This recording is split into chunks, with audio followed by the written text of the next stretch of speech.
And this is Kimberly speaking. I'm a family engagement specialist on the Kaleidoscope planner and team. I'm Nicole, also a family engagement specialist, work for childcare resources on the Kaleidoscope Play and Learn team as well. Hi everyone, I'm Zainab. I'm the admin and data specialist at Childcare Resources.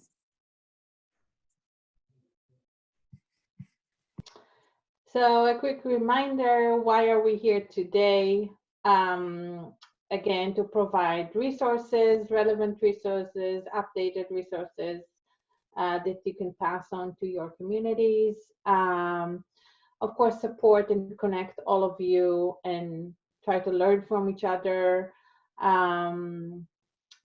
share some more info and updates, and continue to build this amazing community of people who are supporting their communities.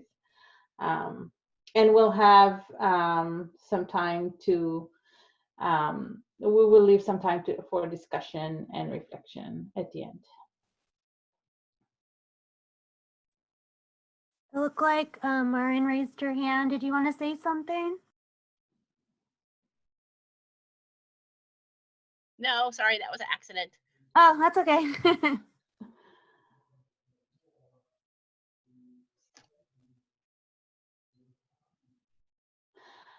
Our agenda for today, we'll go over the objectives. There are a few updates about COVID-19 and a few updates about the KPL groups. Impacts of distancing in infant and toddlers. This is something that we wanted to address, talk about last week, and we didn't have time, so we're going to talk about it today. We have many activities, ideas, and resources, and again, we'll end up with sharing, open share.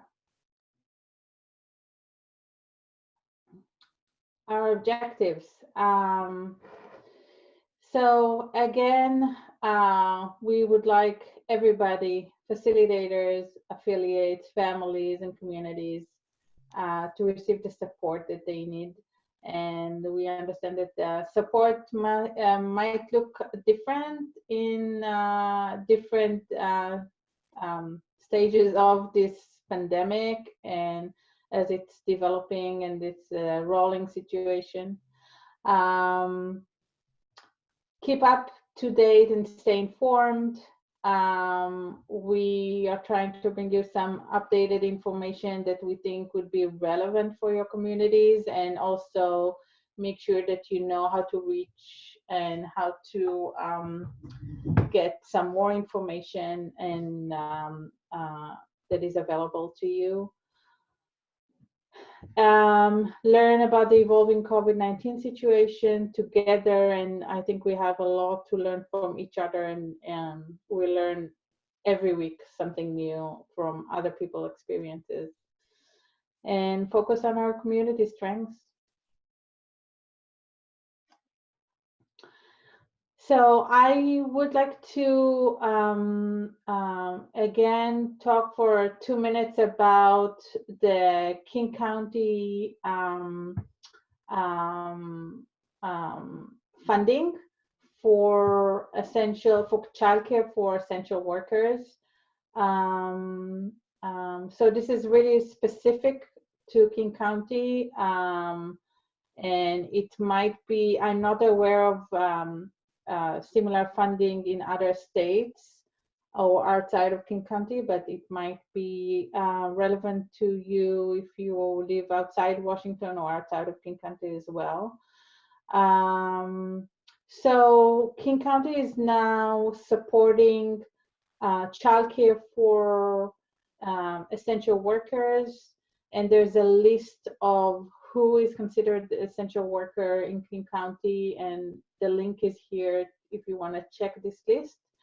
And the best way to do it is contact the family center. This is the family center that Childcare Resources is operating. and this is the phone number.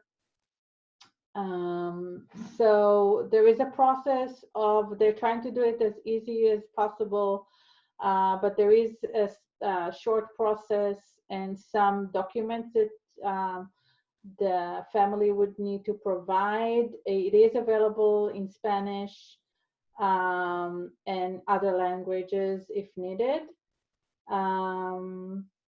And yes, please use the links here or call if your families, your communities would like to use this fund.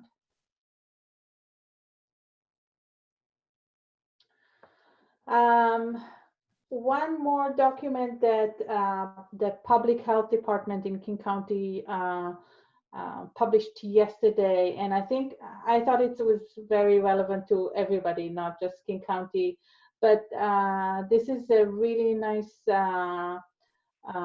article talking about multi-generational families. When grandparents live with you, how to protect older adults at your home. And I think it's really well written, nice guidelines and instructions, and it even has some illustrations that I think were really nice. And I know from King County that they are working on translation to other languages.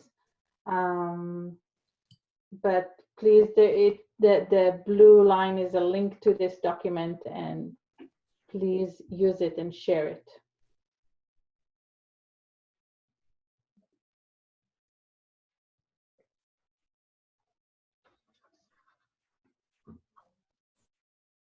Zainab?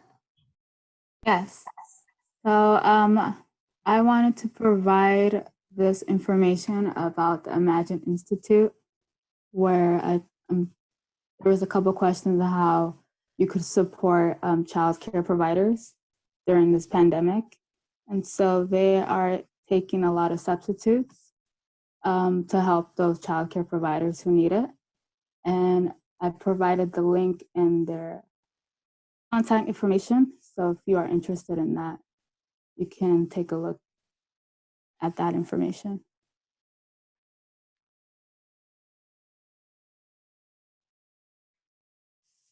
And we wanted to mention again about the attendance, just to keep in mind that we are tracking it.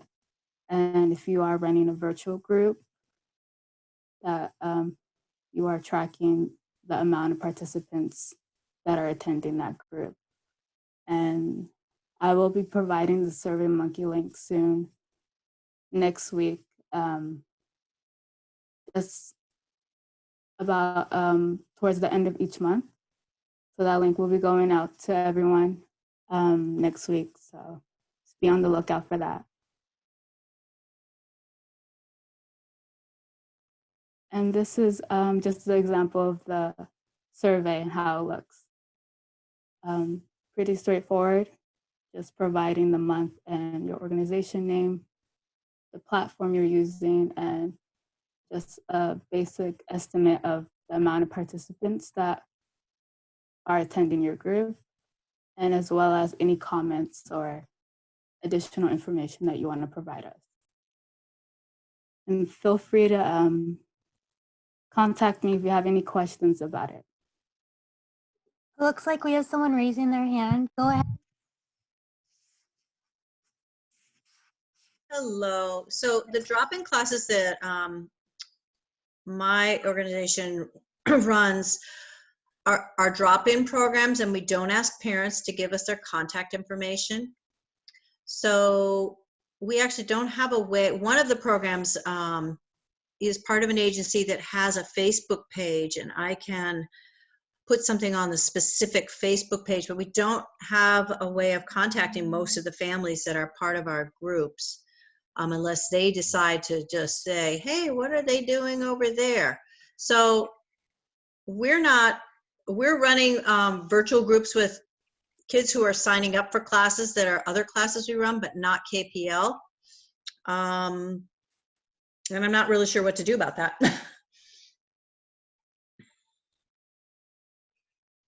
Is this in regarding to the amount of attendance that you would want to report? Well, I can't report any attendance because we're not running a group. I would just suggest that you'd use the, you said you know the amount that is coming to your Facebook group. So I do know who's coming to my Facebook group, and some of those children have shown up to some of our KPL groups. So then I could just count them on that. Yeah, you can just count those groups. Okay. Yeah, that's attending that Facebook. Wait, are you saying I can count all my groups? Because I have a lot of groups that I'm running, but they're not KPL. No, just KPL specific, sorry. Okay. All right. Thank you. You're welcome. Suzanne, this is a really good question, and I'm sure you're not the only one here that has this problem of reaching out to participants, because no one was prepared for that, and most groups do not take any contact information. So maybe we can talk about it later, but if someone has an advice on this specific topic, that would be great. Thank you. And it looks like Peggy's raising her hand. Do you have a comment you want to make? I was also going to ask the same question regarding the attendance. I'm Peggy from Berkshire Street Developmental Center. We have our families just signing with their name when I was doing it in the center, but we don't have any way to reach them. I am going to run a KPL group tomorrow morning, and we post it on our center's Facebook, but I don't know how to go around attendance because I don't know who's going to come, and I don't have attendance from before because of the office. So it's not like, oh, I know your face, I know your name. Yeah. Is there any way how other people are doing it? Do they are the parents just signing in? I'm gonna do it via Zoom. So are there any tips on how to gather the information of who's coming? I know if you're using Zoom, you should be able to see the amount of participants in that who are attending. But if anyone else has a suggestion how they're tracking their attendance, please let us know.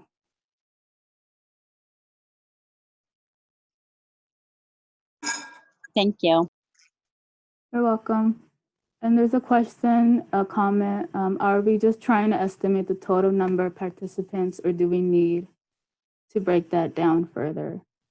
For just during this time, we will just need a estimate total number.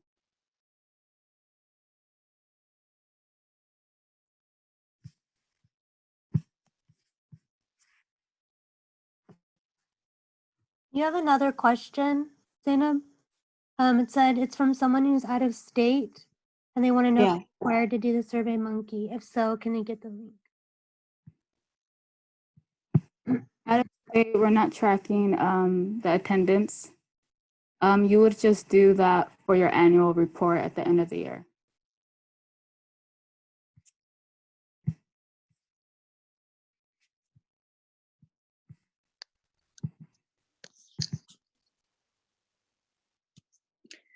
I have a question about the attendance report, this new form. Has it been sent out yet? No, I'm gonna send it out next week. Okay. And it will have all the details on there, how to complete it.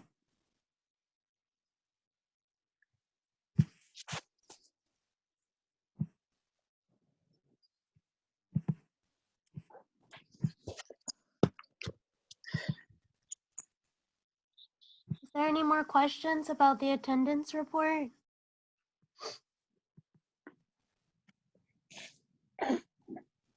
Thank you, Zainab. Mhm.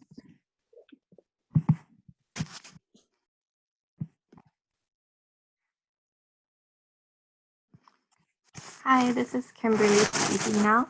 So this next section is just a follow-up on the past couple of weeks. We didn't get time to cover this in last week's webinar, so we'll cover it today. And the topic is on social distancing impacts on infants and toddlers. I believe this is a question or point that someone had brought up in our discussion a couple of weeks ago on how that is impacting the infants and toddlers today in the world we live in. And I thought it was a really good point to bring up. So we're going to spend a little bit of time talking about it. And if you can go to the next slide. Thank you. So right now with the social distancing recommendations of being 6 feet apart and not gathering for unnecessary meetings and whatnot, it is hard on everyone, including young children. And just a reminder that this is a social distancing recommendation, not necessarily social isolation. So that means that we can still connect with one another through video chat and phone, and even being 6 feet apart. And so really it's just a physical distancing recommendation if you think about it in some way. And I like that term because we can still be distancing physically, but still be socializing at the same time to an extent, right? And I think that's important to keep in mind. And so the point that was brought up is that for infants and young toddlers, it can be confusing for them or hurtful for them if someone is distancing themselves from the child during this time. And that may just be a stranger on the street or a family member or a friend that they have that they typically play with, but now they can no longer be within 6 feet of them. And this is hard to navigate, especially for infants and toddlers, because they're such in an early stage of their development where you can't really have a conversation with them, right? Like you could have like a 3-year-old or a 4-year-old about why people are distancing. And so this is really important to recognize, especially during this critical age of development when the brain is growing very rapidly and quality interactions are needed for an infant and young child. So obviously, this could be having an impact on a child during this time with the distancing recommendations, maybe their quality of their interactions with people on a daily basis being affected by this. And so we want to be aware of this. Something to keep in mind is that the adults or the caretakers of that child can be extra aware of when this happens. So if there is an incident of an infant or a toddler being impacted by someone distancing themselves, it's important to really observe any cues or hurt expressions they may have, or changes in their body language, or maybe they're crying. So it's really important to comfort them and calm them down and to make them feel safe, secure, and loved, which is really fundamental in the caregiver and child dyad relationship. And I really think that even though a child may not fully understand what's happening and why, I think it's really important to respond with words and gestures and facial expressions about what's happening, because your demeanor, your tone of voice, your response, all of that matters and can make a difference. We also recognize that some children may not have their primary caregiver with them anymore because of the distancing recommendations, and they may have someone else caring for them. And that can be very challenging too, especially if that's something that they're used to, and now that there is a change in their daily routine with who's caring for them. And so that's important to recognize, and just to remember to keep their environment stable and loving and nurturing during that transition if that is happening. We will talk a little bit about some ideas about activities that can be done 6 feet apart a little bit later on in this presentation. So you can have some ideas for little ones to do with others around them, even though they have to keep a distance from them. And then the last thing I wanted to mention just briefly is that even though infants and toddlers are still developing their verbal skills, they're still very much noticing what's going on around them, and the stress that is happening around them related to social distancing or anything else during this time does impact them and can cause stress on their lives. And trauma and stress does impede child development. So it's really important to think about the mental and emotional health of infants and toddlers during this time. It's really important in relation to their brain development. And so on the next slide, we have some sources from 0 to 3 that we pulled. If you're interested in looking more into mental health and social emotional development and trauma and stress for infants and toddlers, which may be very relatable to some of the needs your families have right now in the virtual KPLs, as their families are going through this COVID situation. So does anyone have questions on that or comments or thoughts? Anything they might want to add?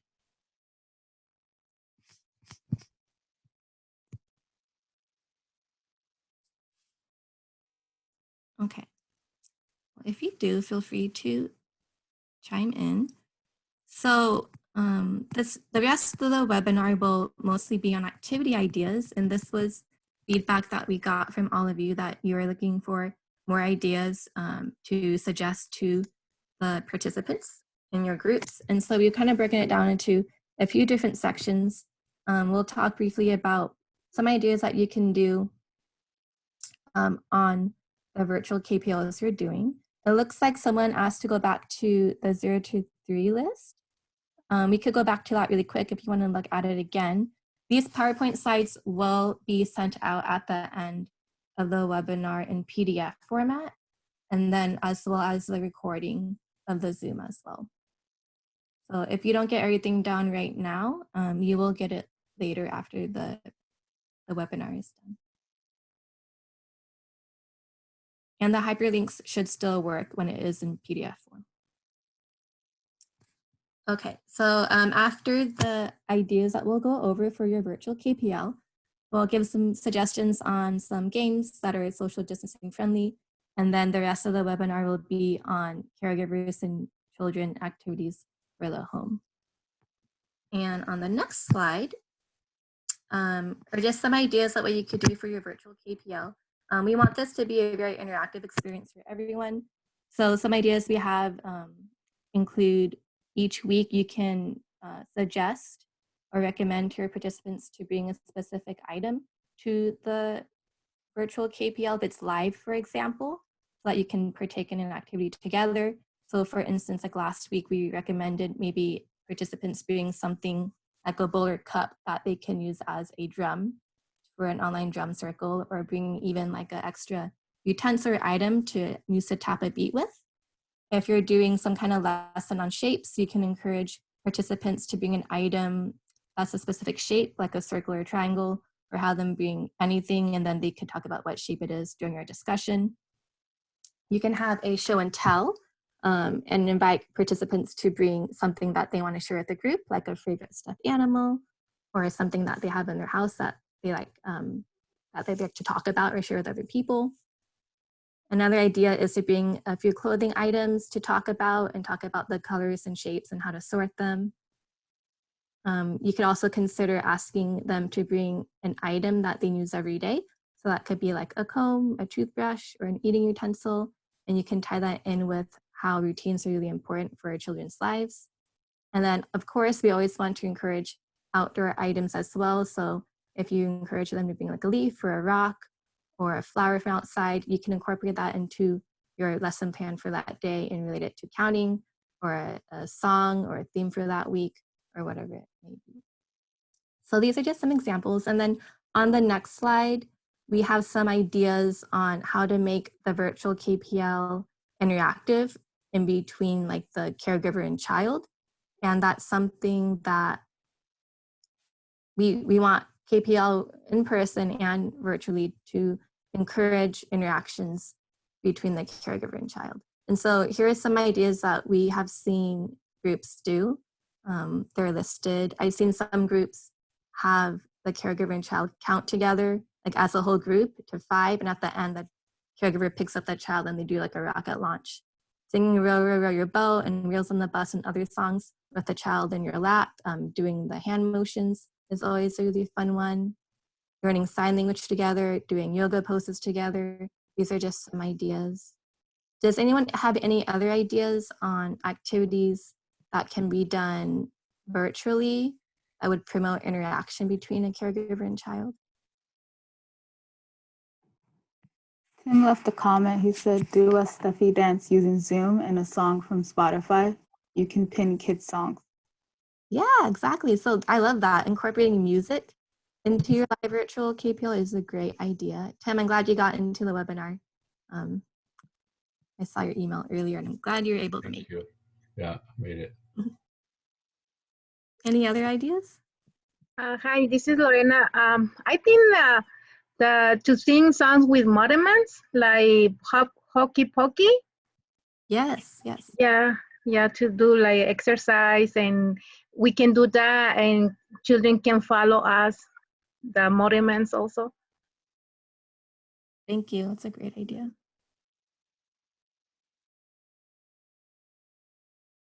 I think it's very similar to an in-person KPL. What you have tried in your in-person KPL, definitely try to see if it works virtually and start with that, and then you can tweak it from there. If you have any time during your live KPL where there's kind of like an open discussion or just kind of a chat time for participants, you can consider having a question of the week to frame the discussion if that's something that your participants are interested in. And it can be really simple. It could be like them talking about what their favorite food is, or what they like to play with at home, or maybe something they learned this week. It looks like someone has recommended for interactive activities, swimming in the air. I like that. That's really cute. That's also a great idea as well. Thank you, Sue. On the next slide are just some ideas on Kimberly, yes. hi, it's Janet. I was just gonna say I've done the calendar with them, counting the days. Oh, that's nice. Yeah. Yeah. Are you using Zoom, Janet, for your live so you can see Yeah. them? Yeah. And then we have we just created a YouTube page, YouTube channel. We put videos and activities on there and send it out to them. Yeah. Thank you. Yeah, I know more affiliates are doing YouTube right now to post their virtual KPL offerings. And it looks like another suggestion came in for activity ideas, jumping over objects. That's a good one too. And we'll talk a little bit more about that. We have some pictures and examples of gross motor activities you can recommend at home. Come again? I think someone's trying to talk.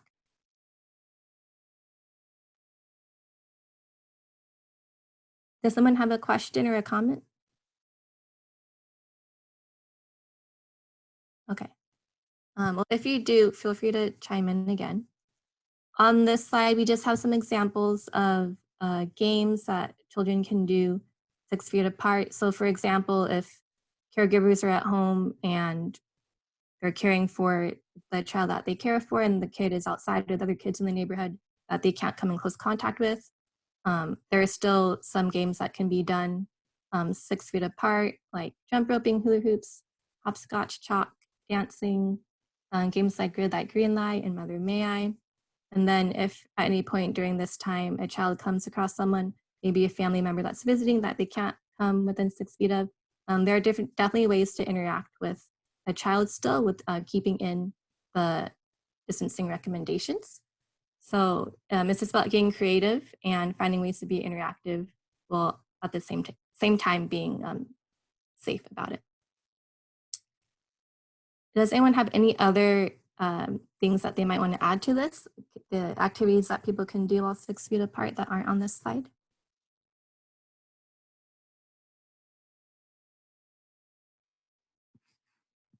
If you think of anything, please let us know because I would love to add to this list.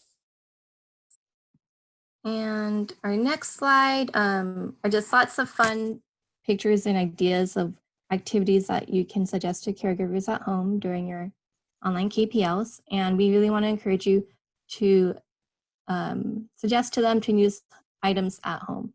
This is definitely part of the KPL philosophy, using what we already have in our everyday lives to promote child development.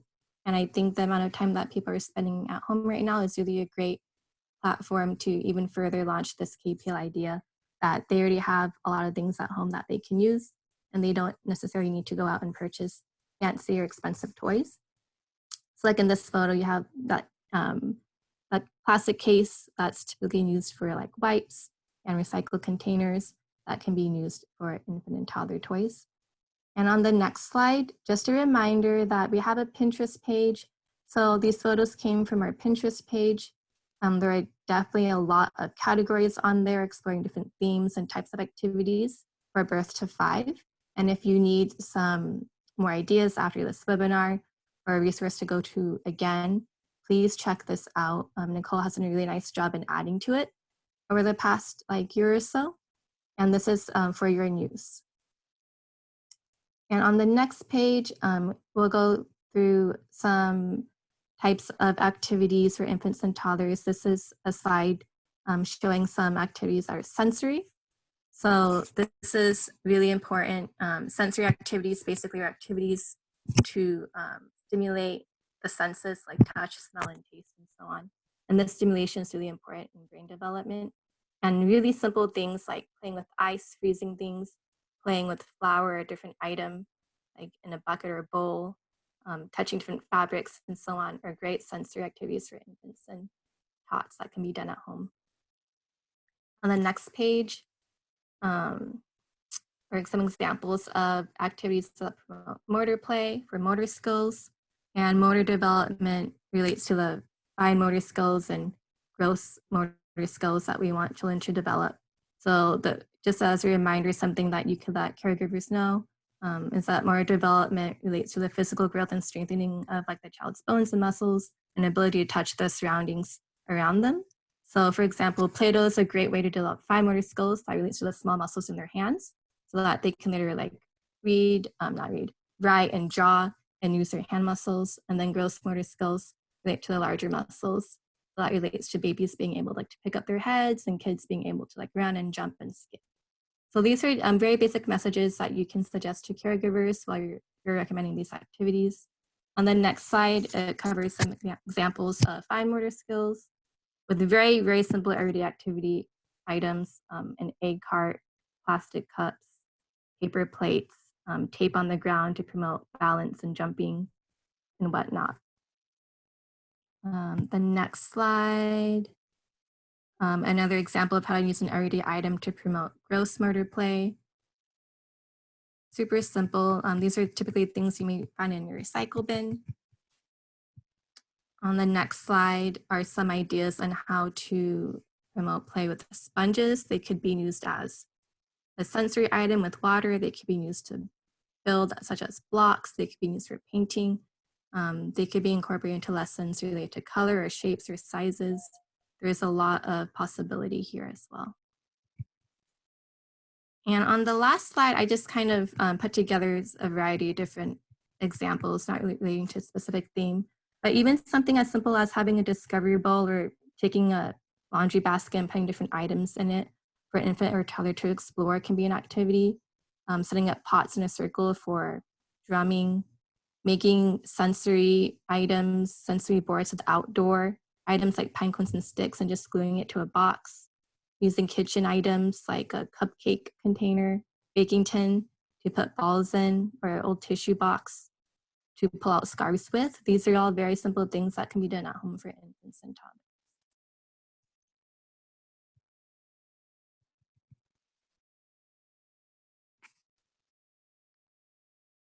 Thank you, Kim. The next one is really just also toddlers, just paper and crayons.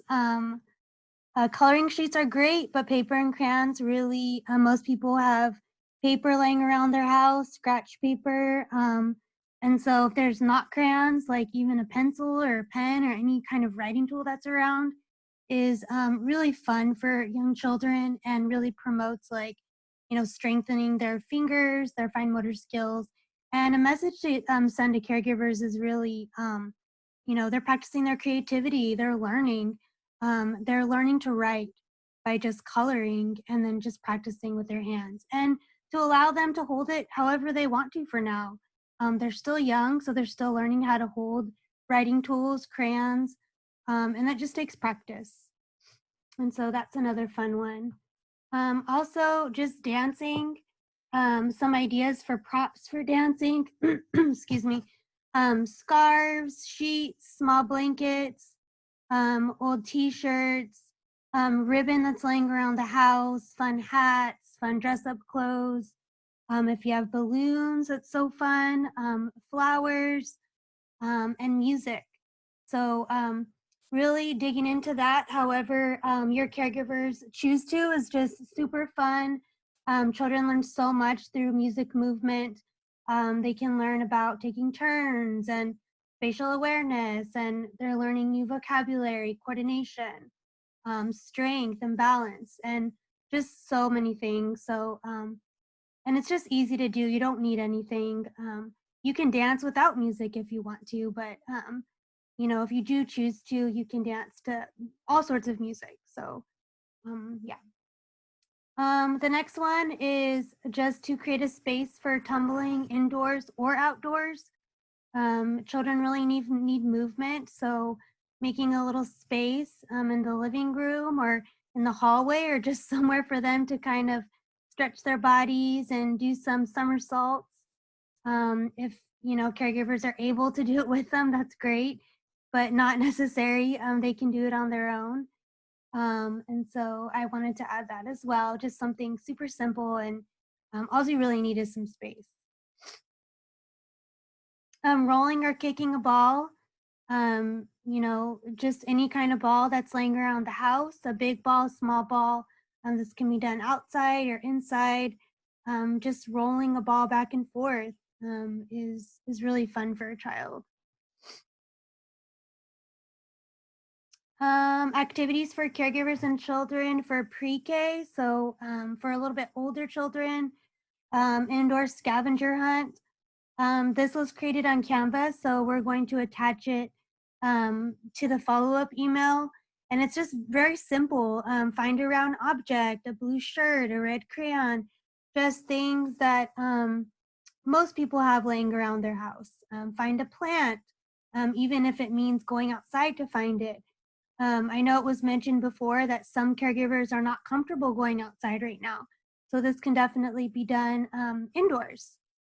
Something that's taller than you, something you wear in the winter time.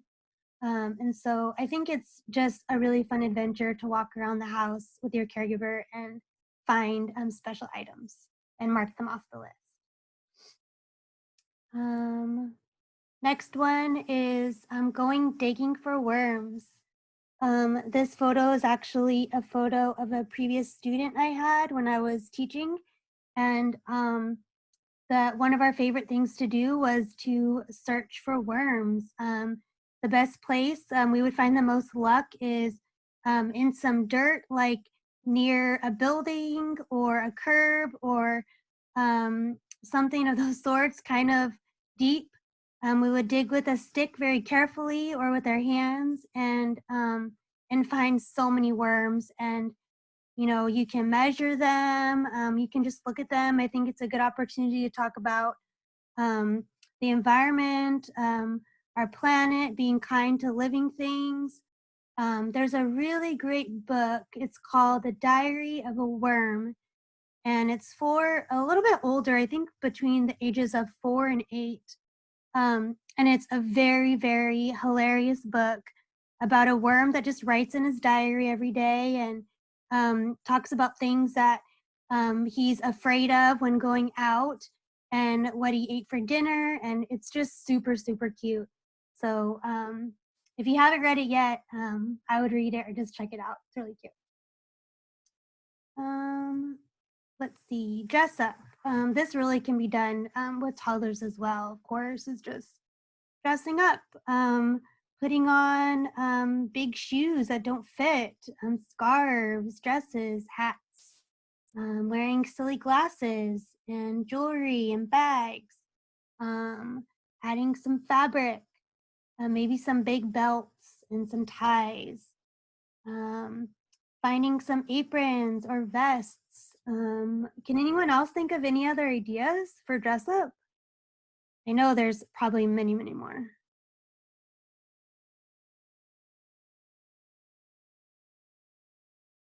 All right, let's look at the next slide. The next one is, don't forget about all the fun and creative things that can be done with cardboard. I've talked about this many times. I love cardboard and all the things that you can do with it. It's fun to just cut up cardboard pieces to color on, draw on, paint on, taping them closed for blocks, creating a house, and a box can really be used for whatever the child wants it to be. And I would just let them decide, ask them what they want to do with the box. Have the caregivers ask them, we have a box, what would you like to do with it? Do you want to color on it? Like what, just for them to use their imagination. And so most people have some types of boxes laying around their house. And even if it's small boxes, it can be cut up for coloring and drawing too. This one is really just about ice. Ice is really fun, can just be put into some sort of bin just to be explored on its own. Sometimes if you add a little bit of food coloring to ice, it looks really cool. But this one in particular, I was thinking of filling up ice cube trays and adding tiny treasures. So sometimes those little dinosaurs will fit in ice cube trays, and then coming back the next day to break them open, letting them melt, or putting them into a container just to be explored. Super, super fun activity. And please feel free to raise your hand if you have any questions about any of these activities or comment. And just as a reminder, allowing a child to simply play is giving them experience and skills for school and life. I just want to remind all of you, and also for you to remind caregivers, that playing is getting them ready for school and life, and it is super important to have it in their life. Before I move on to the next slide, I want to make sure there's no questions. Does anyone have any questions? We just had some comments about being mindful of the copyrights, playing music on Facebook. Oh, yep. Yeah, and for the dressing up in mom or dad or siblings' clothes, or using beat flowers. Yeah. Thank you for those comments. All right, I'm gonna send it over to Zevit. Okay, so I just want to add some more activities and ideas to the wonderful activities that Kim and Nicole were talking about. And this is kind of a different angle to toys that we all know about, and a toy that is you can use it in so many different ways and so many different developmental ages. So this time I want to talk about blocks, specifically about wooden blocks, but it could be any material, any blocks that you have available. Nicole, can you change the slide? Oh, thank you. So these are just a few cute pictures that I found on Pinterest again, and things that you can do with blocks that you're not traditionally think about those uses. But if we're talking about skills that are being developed in all over the developmental ages, is imagination, problem solving, reasoning and analytics, a lot of math, a lot of measuring, fine motor skills, of course, holding the blocks and stabilizing it, eye-hand coordination, size, shape, color, and of course also vocabulary that you can use while playing with blocks. I think blocks are one of my favorite toys that you can also, one of the reasons that you can apply to any developmental age and still challenge kids, even if they're 6 months old or they're 5 years old. And I really like it because it's on one hand, it could be very structural, the play with blocks, and it also could be very open-ended. Nicole, could you please? Okay, thank you. So when we're talking about wooden blocks, we can again use the store-bought ones. These are great. I really recommend using the plain ones, like not colored ones, so you can color it or add numbers on it or add letters on it. But you can also use parts that you can find outside that are made of wood. You can use leftovers wood, or you can even use cardboard and make it into blocks. One thing that you need to think about when you're using leftovers or things, pieces of wood that you find outside, is that it's preferable to use some sandpaper just to make it safe and not, the sharpie edges won't hurt the kid, and just make it safer. Nicole, yeah, thank you. So some examples, how can you use wooden blocks in different ages or developmental ages? So if we're talking about small babies, even less than 6 months, if you give a baby a block in his hand, so they will be able to hold it, they'll probably put it in their mouth. It's a very sensory experience, and they learn through their mouth, through putting it in their mouth, about the shape and how it feels. And so this is for really small babies. But when we're talking about around 6 months or a bit older, so we can see babies holding 2 blocks in their 2 hands and banging the 2 blocks in the center. And this is something that, again, very age appropriate, and we would love to see in this age that babies are holding two pieces of blocks in their hands and putting it together in the center, in the midline of their body. In this age, we really want to see symmetry in babies, and that they're using their 2 hands. We are only talking about the preferred hand later in development, and in those stages, we want to see them using their hands equally.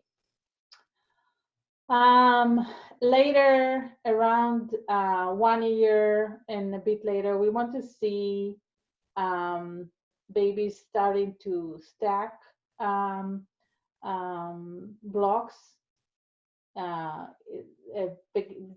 the beginning, 2 blocks, and afterwards 3 blocks, or building it in a row. And you can play with them, train, or you can build in the imagination in this stage already and talk about colors, asking them to build the train only from the blue blocks or the red blocks, and starting adding this to their vocabulary. At 3 years, we already expecting kids to copy a simple structure like a bridge that is shown here. And you can challenge them with a bit more sophisticated building, more blocks in the tower that they're building, or in a row, maybe talk about numbers or even a pattern of colors, like asking the kid to build a train from 2 colors, and the blocks will be 1 blue and 1 yellow. And again, blue, yellow, blue, yellow. So you can challenge the kids in all stages. And when we're talking about older kids, 4 or 5, so we are talking about patterns, and you can see on the left picture, they're building all kind of patterns. It could be colors or shapes, talking about symmetry, about structure. Activity that I really, really like with older kids is the one on the right, when they are building a structure and then you're asking them to copy it into a different dimension on a paper. You can ask them to copy it in when it's colored the same way. And you can also have the same activity, but when you are the adult is drawing the structure, and then the kid needs to copy it and build it with the blocks. And again, the colors, the numbers, there's a lot of opportunities to widen their vocabulary. And also something, just a second, also something that, thank you, Nicole. Also something that you can add in this age is more sophisticated imaginary play. You can decide on a theme, for example, farm, and then they could add other games, toys into it, for example, animals, or whatever they think that would go with the farm. And with older kids, you can also ask them to maybe draw signs on a paper, like the name of the farm, and then put it with a tape on the blocks. Or when you can decide on a theme of a city, and then add some cars, and maybe draw some traffic lights and add it to the game. So that could be a really long and interesting game for older kids. And the next slide, I added some books that are related to playing with blocks, or the concepts of math and architecture, and you could combine it with the play with blocks. I think that's it about blocks. Thank you, Savit. Okay, we're gonna move on to some recipes for caregivers and children. This one is for homemade paint. And so everyone will get a chance to have this in the follow-up email. And so it just gives directions, ingredients, and this actually works really well. I've done this in both Ziploc bag and in a bowl. I prefer the Ziploc bags, but not everyone has those. And so I have used both. So it's just a really fun way to make some paint. It's pretty simple. The next one is really things that can be used as paintbrushes, and the list can just go on. You know, potato mashers, forks, lids, bottoms of jars. There's just a long list of things that can be used instead of using paintbrushes. Most people don't have paintbrushes laying around, but even if you do, this is just fun to add to paint. And don't forget fingers and toes, because fingers and toes are so much fun in paint. Homemade liquid watercolors, water, cups, and food coloring. This is super simple as well. I've actually done this activity also using old markers. So you can take an old marker apart and stick it in water and just let it sit there, and it actually turns into liquid watercolors. And so if you have old markers, or if caregivers have old markers sitting around at home that they're getting ready to toss out, it's a good way to use them as liquid watercolors as well. The next one is homemade bubble solution. I've actually never used sugar in a bubble solution, but there were many online that required sugar. I've just used plain old dish soap and water and just not mixed it really well, just kind of swished it around very slightly, and it would make perfect solution for bubbles. But this requires sugar, and so do many more. So I'm curious what that does. And so just another idea. At home bubble wands. Again, not everyone has, wands at home for bubbles. So hangers are good for that. Plastic forks, plastic funnels, plastic cups. So if you just cut a hole at the top and the bottom of a plastic cup, that's probably one of my favorites. And so is just a water bottle, like a plastic water bottle. If you cut the very bottom off of it and stick it in bubbles, and you can blow using the top piece, it makes really amazing bubbles. Kitchen spatula with holes, straws. I would say I would try anything that has holes in it from the kitchen. I think would be a really good experiment to try out. Anyone have any questions or comments? Yeah, there's a question. Does the food coloring dye fabric? Food coloring generally does dye fabric. I never had a huge problem with it if I didn't use too much with the water, like if I was making liquid watercolor. But of course, the more you use, then yeah, it would dye fabric. And there's a comment that the sugar makes the bubble last longer in the air. Oh, see, I didn't know that. Thank you. Oh, that's awesome. The next one is just oobleck. I'm sure some of you are familiar with this. It's just cornstarch and water. You can also add some food coloring if you want to. It looks pretty neat if you add it. It creates these swirls of colors, and it's really cool looking. But if you don't have it, or caregivers don't have that, it's just great with cornstarch and water. If you're not familiar with oobleck, it's just a fun sensory experience, even for adults. You just put your hands in it, and your hands just kind of sink right into the bottom of the bowl, and it's just super fun. It's really fun if you pour it over like a food strainer, because it just comes out of the tiny little holes, and it's just super, super fun and easy to make.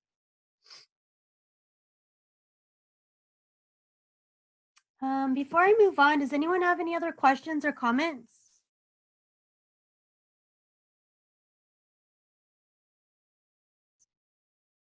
All right, we're gonna move on, and I'm gonna pass it on to Kimberly. Okay, so this was a slide from the Kaleidoscope Play and Learn 101 training that I just wanted to loop in to this webinar. And it's the main caregiver messages that we encourage facilitators to give to caregivers during KPL. And as you've gone through some examples today of different activity ideas you can suggest for them, we just want to gently remind all of you that these are some messages that you want caregivers to, at some point during KPL, to receive. And it's that they have a really important role in their child's development and early learning. They don't need advanced degrees to have a positive impact. They don't need expensive toys or equipment to play and learn. And this webinar definitely drives that message home, showing all the different types of items at home that we can use to promote play. Children also learn through play, relationships, and interaction, and that everyday moments are teachable, everyday activities, are full of teachable moments. And that's a really important one to remember as well. The next slide is just a reminder of the different lesson guides that we have in the Kaleidoscope curriculum. So we have 5 different lesson guides on bath time, meal time, getting dressed and things like that, and going to the grocery store. And you should have these lesson guides already as an affiliate. If you do not have access to them at this time, no worries at all, because we can attach this in the follow-up email as a PDF format. And this is just something to remind you that this resource still is available and relevant to your virtual KPL, as it is just an in-person KPL.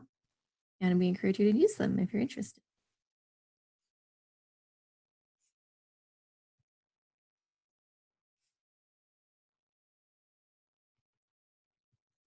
All right. I am going to show you all our newsletter. Let me see if it'll let me. If you are not receiving the email, the newsletter, oh, maybe it's not in here after all. Let's try this. Oh, here it is. If you are not receiving our newsletter, please let us know. Everyone should be receiving our newsletter. And I just want to do a really quick preview of it. Right here, we have resources and activities that you all are getting in your follow-up emails. There's also always an article on play. And this most recent one is how the coronavirus is influencing child's play. There's information on caregiver surveys. We also have information on our KPL monthly curriculum highlights. There is, let's see, some information on stuff that Savit spoke of. So there's documents in here that are really helpful. We always do a facilitator corner, and Brooke, I know you're here with us. And so this month was Brooke. And so if you are interested in being in the facilitator corner, being featured, please let me know. Usually I just reach out to individuals and ask for a photo and see if they're interested in answering some questions. And then also gives updates on our KP&L, our 101s. Of course, this next one is canceled, and information on our weekly webinars. And so there's a lot of really great information in our newsletter. So please let me know if you're not receiving the newsletter, so I can make sure to get that out to you all. All right, hand it back over to Kim. And just a reminder that we do have a resource list for you all during this time that gets not only emailed out every week with a follow-up email for this webinar, but is also put on our website. And the link is here on this slide. That is updated every week by Nicole as we get more resources sent to us. So please check that out. That's specifically for Kaleidoscope Play and Learn and anything related to that. And then our child care resources site in general has COVID resources on different topics as well, if you may find that useful. And there's also the link for that. So we have about 15 minutes left in the webinar. And just like the previous webinars, we wanted to offer some kind of like unstructured open space for you all to chat and connect about whatever is on the top of your mind for you right now. So that could be hashing out some more ideas on activities that you could do in your KPL, or it could be about anything else that your participants are needing or that you are needing right now. So I just wanted to open it up and see if anyone wants to start a conversation about anything. Hi, I had a question. This is Victoria from Spokane. Hi. We are thinking of putting together activity kits for our families. And I'm just wondering if anybody else is doing that, if you have any tips.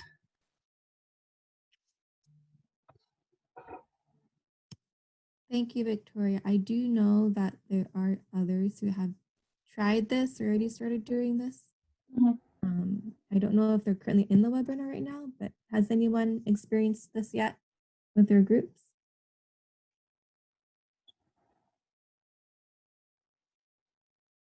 Yeah, I know I've heard people talking about it, but I'm not sure if they've gotten started with it just yet.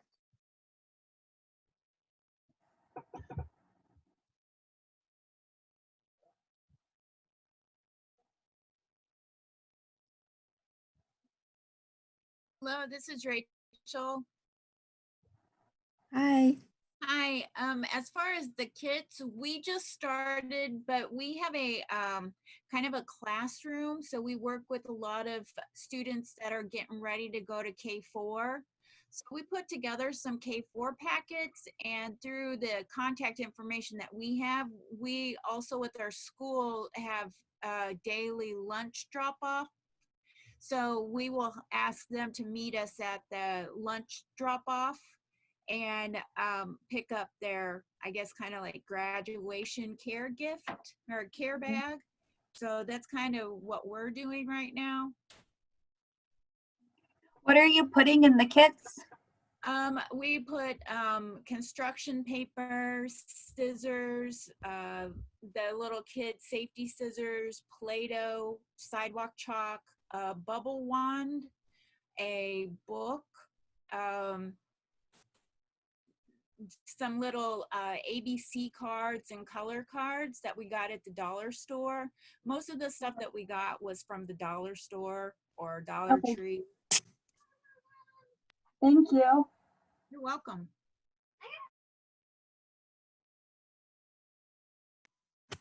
It looks like someone has chimed in the chat as well that they send out crafts based on the weekly themes.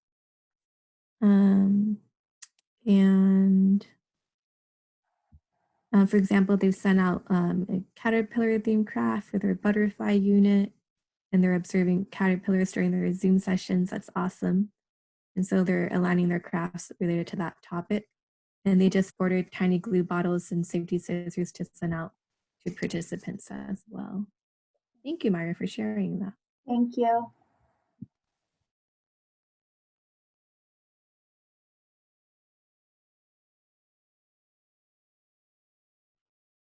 And it looks like Tim has just sent a really great recommendation on United Way King County resources for folks who are needing help with the rent and whatnot and groceries. And if that's something that you're interested in learning more about, please check the chat box right now for that recommendation. Does anyone else want to bring up any questions or experiences they've had recently with KPL?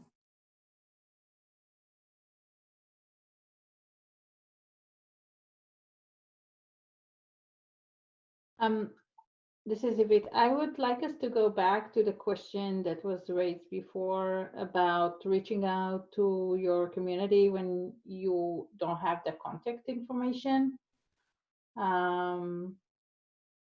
If you have something to share from your experience, or how do you get to those families, or how are you working with different families right now?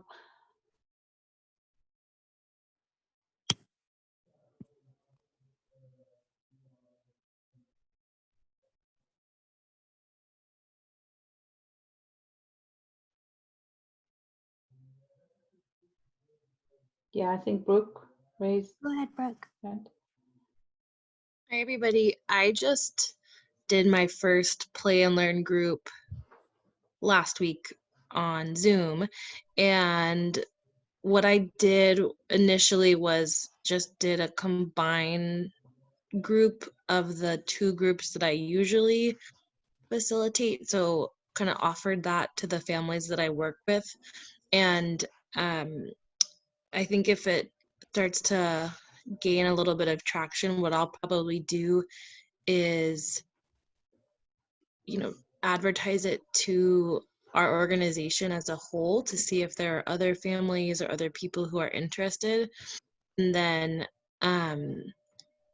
again, if it's something that's needed in the community, I might start looking at some other ways to advertise or share that information through social media. So maybe by connecting with some different accounts. Like I know there are a lot of stay-at-home parents who have Instagram accounts or activity accounts, and so maybe connecting with them to see if they would be interested in posting about our activity or our group, just so that their audience is aware that we're out there.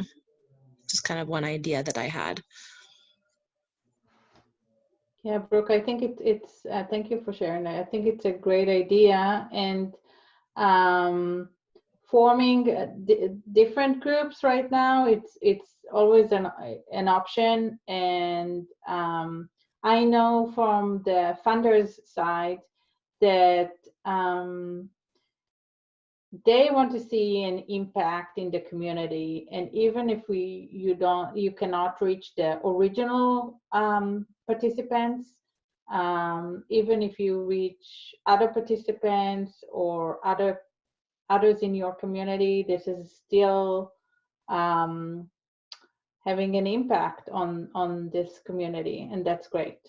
And also, I would say that sometimes, because the parents or the caregivers are sometimes connected between themselves, so sometimes even reaching out to one of them, if you have one contact information, so sometimes it's opening a door to a whole group, and just reaching out and say, hey, I'm trying to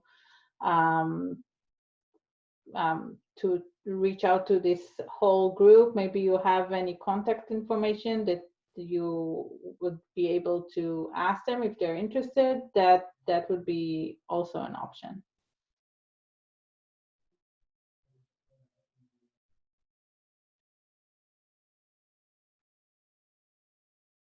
Suzanne has her hand raised. Do you want to give a comment, Suzanne?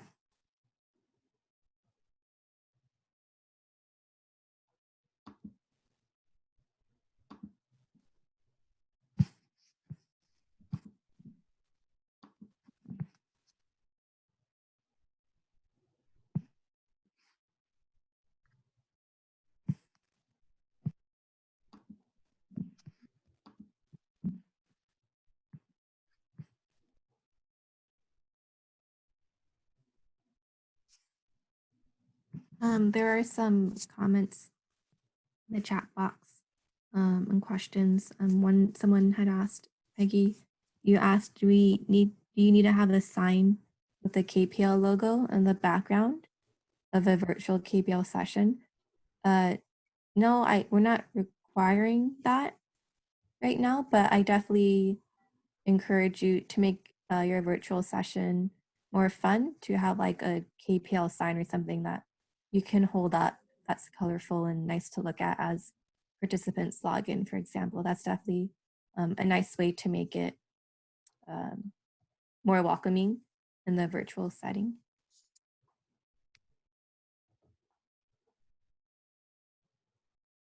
I would also say that if you are having like a Facebook private group or WhatsApp group or WeChat, you always need to choose an image to this group. So it would be nice if you'll choose the KPL logo, but it's, as Kim said, it's not required right now.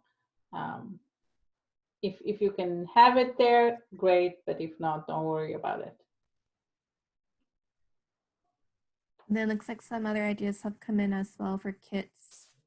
There's an affiliate who has been sending kits with art projects and very simple materials and activities for STEM games or early math related games. And then a suggestion for folks to connect to schools, since a lot of schools are offering virtual resources right now for families that may even also have young children too. Thank you for that.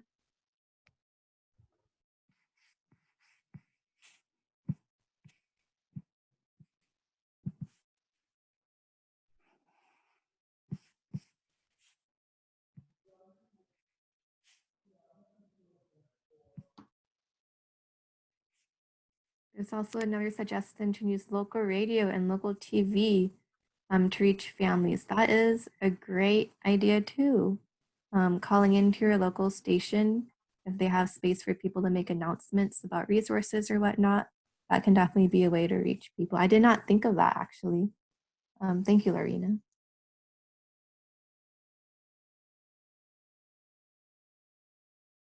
Does anyone else have anything that they'd like to share in our final minutes? We have a few minutes left.